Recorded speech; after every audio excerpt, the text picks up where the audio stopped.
Walt, thanks for being a part of the Tour Striker family. Your question about hitting behind the golf ball. A lot of people have that problem of hitting behind the golf ball. I mean, there's some obvious things you can look at.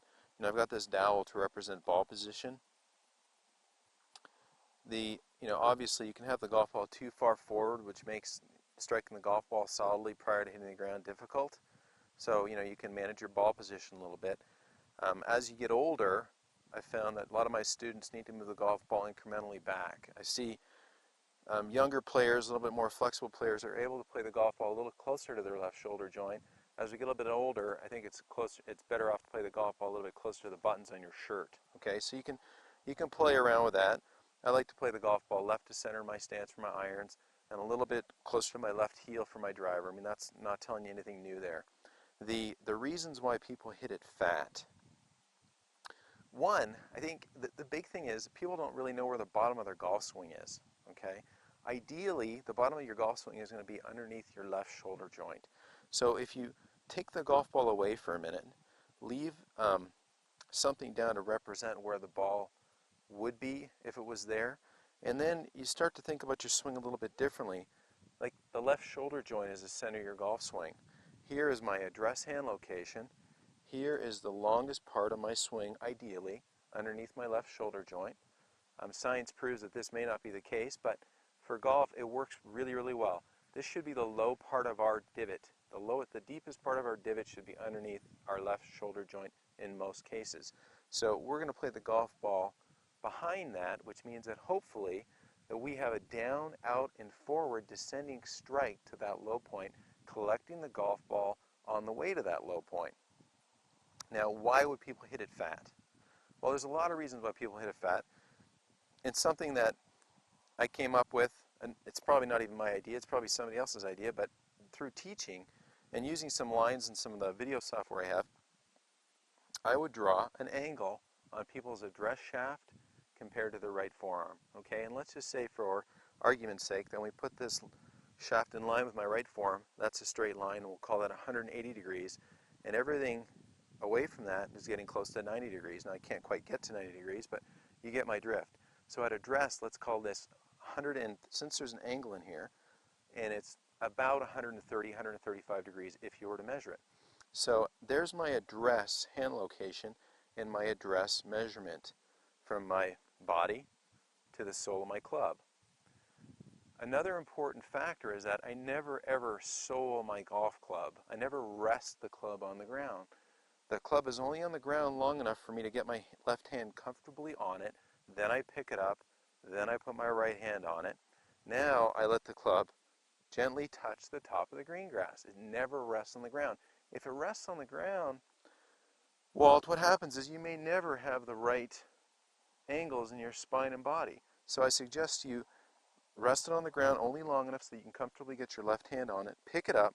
Now, if you let the club gently touch the grass, I look like I'm resting on the ground, but it's off the ground. So I have a good chance of having decent angles time after time.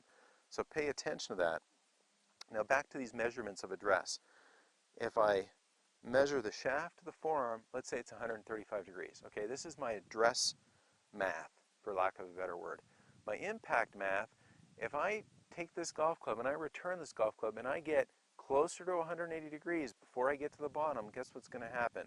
Walt, I'm going to hit the ground, I'm going to hit it fat. I'm going to teach myself to get up out of the way. So your well-meaning friends are going to say, Walt, you're lifting your head. So you're going to teach yourself to get up out of the way so you can pick the golf ball because you have uneducated hands doing bad or poor math, okay? So here's your golfer math. You've got an angle in here, we'll call it 130 degrees. Well, at impact, that angle gets more acute, okay? So if this is 130, it probably gets closer to 115 or 120. This angle gets more acute, and the angle I'm talking about is this angle in your right wrist. There's address hand location, impact hand location. Address right shoulder location, impact right shoulder location. So when people hit shots fat, I often hear amateurs say, well, I dipped. No, you didn't dip. I mean, there's some possibility that your knees, maybe flex too much and you lowered your center enough to where you did get the club in the ground. But most of the time, it's these hands, this right wrist flattening a little too soon. not going to say that the right wrist doesn't flatten. It just has to flatten when the ball's long gone. Okay? So with your understanding of your impact math, here is your address condition. There's the measurement up the shaft to the right forearm. Here's my backswing, nice short one just for this video. And if I can pivot this math onto the golf ball, I've got a more acute angle that eventually will relax and flatten my right wrist, and this will get closer to the original and then even more obtuse than it started, but not until the ball's gone.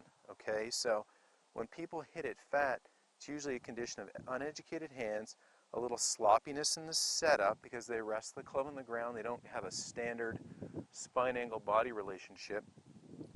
And then you had another question about clearing your hips. I mentioned to you the idea of skipping stones. And if you can skip a stone with some, a little bit of zip, those hips are clearing. And it's probably more a function of your hands not being educated, not really understanding the difference between address condition and impact condition and how that all works. So remember, in address, we've got an alignment.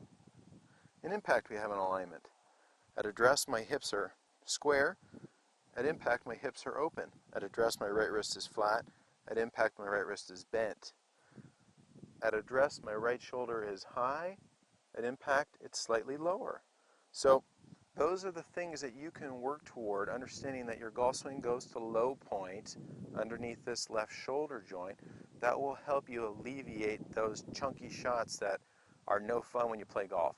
Walt, thanks for being a part of the Tour Striker family, and you take care of yourself.